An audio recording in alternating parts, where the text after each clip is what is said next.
Baik, bisa dimulai ya, Kakak. Ya. Bisa. Sebelumnya, Assalamualaikum warahmatullahi wabarakatuh.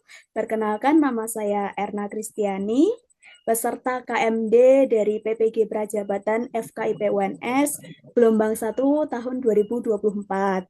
Nah, di sini saya ingin mewawancarai salah satu pengurus Kuarcap Boyolali untuk memenuhi tugas KMD saya.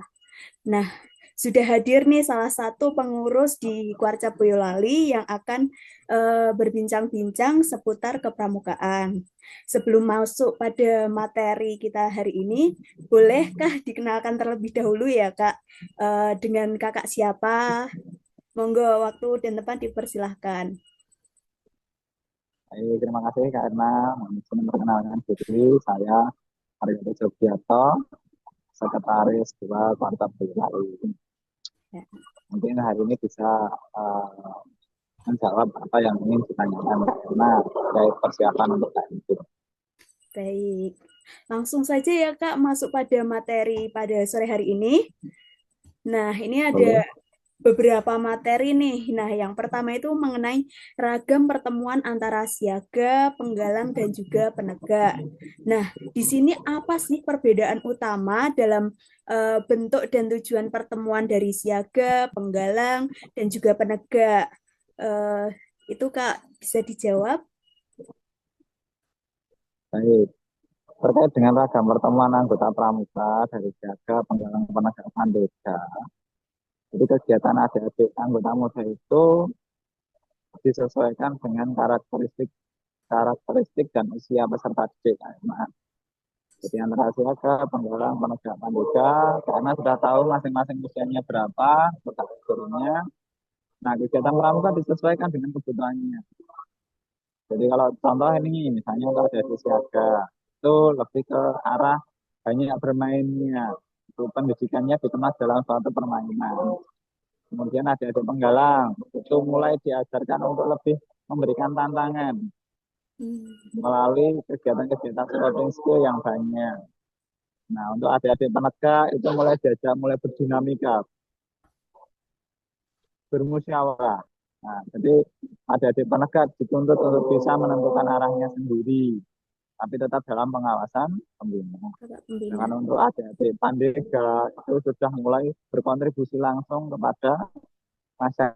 masyarakatnya diarahkan untuk sesuai dengan kebutuhan masyarakat itu yang pandega.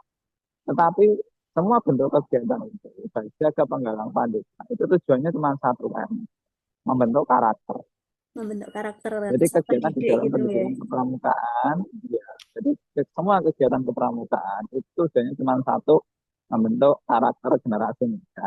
Itu terkait Nah, dengan ragam pertemuan dari anggota pramukaan. Untuk lebih rincinya nanti kakak pasti eh, saat mengikuti KMC pasti akan dijelaskan lebih lanjut. Tapi prinsip utamanya adalah semua kegiatan bagi anggota muda tujuannya cuma satu, yaitu membentuk karakter generasi muda.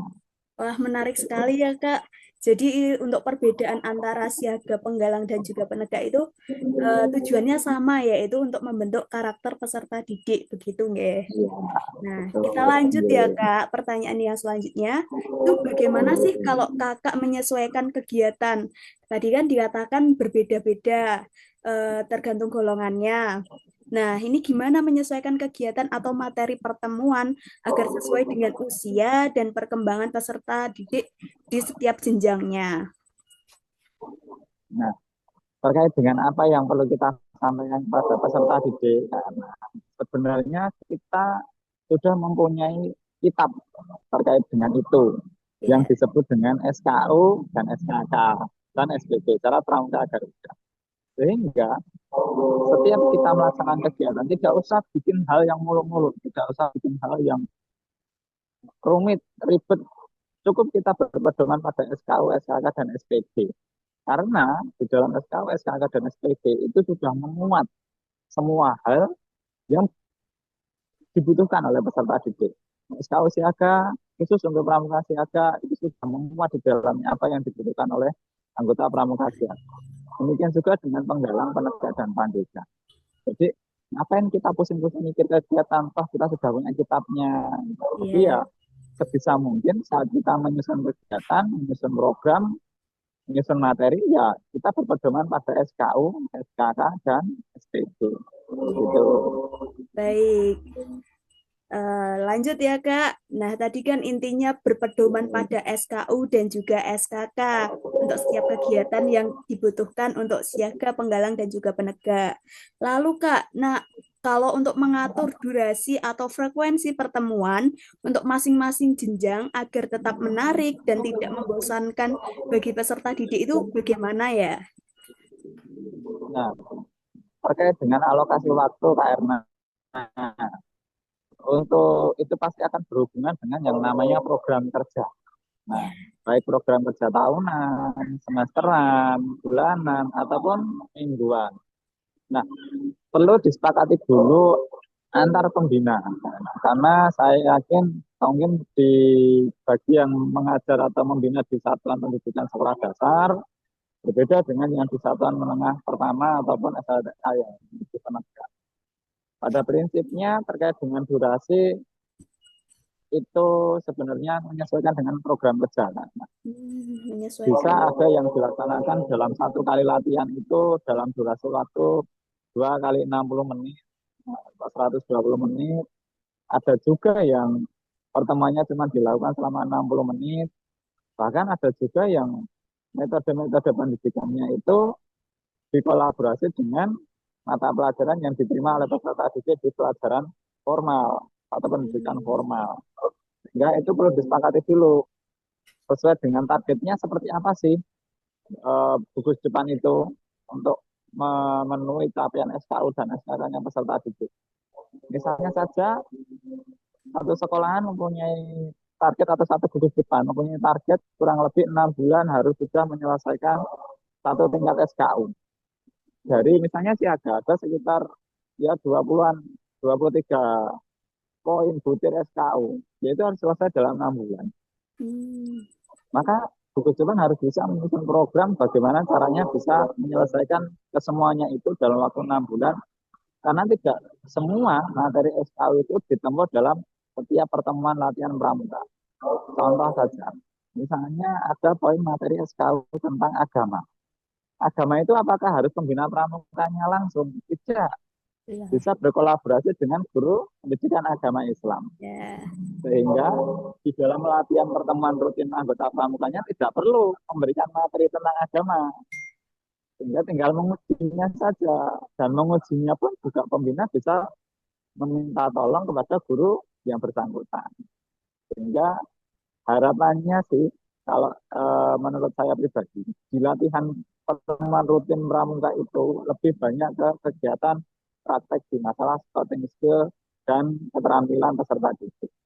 Kalau masalah materi-materi umum, saya yakin itu sudah diajarkan dalam pendidikan formal.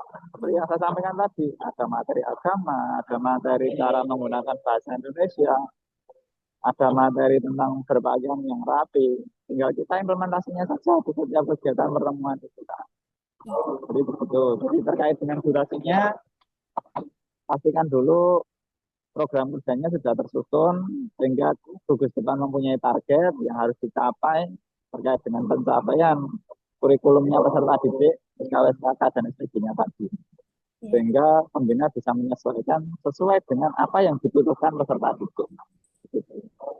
Oke, sangat menarik sekali ya Kak jawaban dari durasi untuk pertemuan masing-masing golongan. Ya, intinya pada kita ada program kerjanya terlebih dahulu, terus juga nanti disesuaikan dengan program kerjanya gitu ya.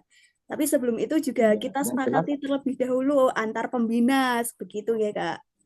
Ya harus, karena program kerja itu adalah hasil musyawarah antar pembina. Nah, Jadi yeah. kesepakatan yang jelas program kerja itu harus ada. Kenapa? Karena gugus depan harus punya target. Ya, benar sekali. Menarik Ibarat, sekali ya. ibarat, iya Pak. Jadi ibarat ini, kalau ada pembina yang bangga kepada peserta didiknya menggunakan pakaian pramuka yang bersih, dalam arti bersih tidak memiliki atribut TKK ataupun TKU, itu salah. Pembina harus bangga ketika mempunyai peserta didik yang pakaian pramukanya banyak sekali atribut. Karena itu Lengkap gitu menandakan ya. keberhasilan pembina dalam memberikan keterampilan kepada peserta didiknya. Iya, baik Kak. Gitu. Oke, lanjut ya Kak ya.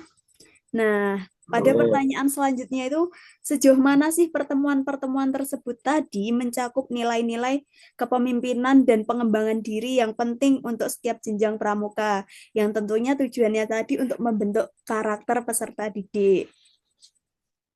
Ya. Jadi di dalam SKU, SKK, dan SPG itu ada muatannya ya namanya. Ada yang dikenal dengan istilah sesosik. Nah, nanti kakak akan mempelajari tentang istilah muatan sesosik itu apa. Jadi ada nilai spiritual, emosional, sosial, intelektual, dan fisik di dalam SKU, SKK, dan SPG. Terkait dengan implementasinya, nah di dalam SKU itu, SKK, dan SPG itu sudah memuat semua kebutuhan peserta didik dari nilai karakternya, nilai keterampilannya, nilai wawasannya, bahkan nilai kepemimpinannya. Karena untuk mengimplementasikan SKU, SKK, SPG itu ada dua teknik. Ya. Ada yang namanya teknik kepramukaan, satunya lagi ada yang namanya keterampilan kepramukaan. Nah, bedanya apa sih? Nah, keterampilan kepramukaan itu adalah ilmu yang akan dikuasai oleh peserta didik yang diajarkan oleh pembina yang berpedoman pada kurikulumnya tadi. Ya. Seperti apa? Contohnya semafor, PBB, tali temali, pioneering, itu adalah keterampilan kepramukaan. Lalu itu dikemas dalam bentuk teknik. Tekniknya seperti apa? Penyelenggaraan persari, penyelenggaraan jambore, penyelenggaraan pesta siaga bagi adik siaga, penyelenggaraan raimuna bagi pramuka penegak, penyelenggaraan sidang paripurna atau musyawarah. Nah, itu adalah tekniknya. Melalui dua hal itu, sehingga apa yang diharapkan oleh pembina atau ilmu yang dikuasai, keterampilan-keterampilan yang harapnya dikuasai oleh peserta didik bisa diimplementasikan. Tapi perlu dicatat bahwasanya kedua hal itu adalah hal-hal yang saling berkesinambungan. Ilustrasinya seperti ini. Ketika kakak terlalu banyak latihan di gubuk, latihan mingguannya sering, rutin, rajin, tapi tidak pernah menyelenggarakan perkemahan, otomatis adik-adik akan jenuh. Benar Ilmu sekali. yang mereka terima tidak akan bisa diimplementasikan. Ya. Nah, sama dengan adik-adik siaga, adik-adik kakak ajarin untuk latihan terus, tapi tidak pernah menyelenggarakan prestasi siaga, pertemuan besar siaga. Maka kan sama aja, mereka akan jenuh, sehingga akan ada pertanyaan buat apa sih latihan terus? Tidak ada tantangannya. Ya, benar. Nah, Nggak ada maka goals gitu ya. maka ketika kakak sudah mengajarkan isi SKU, mengajak adik-adik untuk bisa menempuh SKK dan SPG-nya, jangan lupa diajak untuk berkegiatan melalui apa? Ya, teknik kepramukannya tadi bisa perkemahan, persami, bisa jambore, bisa remuna. Dan itu bisa dilaksanakan dari mulai skala gugus depan. Tidak harus mau kemah aja nunggu surat dari kecamatan atau dari kuartet cabang atau dari kuartet daerah. Nanti nggak jadi kemah. Iya, benar sekali. Gitu. Ya. Maka gugus depan harus mempunyai program berinisiasi tetap harus menyelenggarakan perkemahan dalam usaha untuk pencapaian SKU, SKK, dan SPG-nya itu. Ya. Gitu, Kak.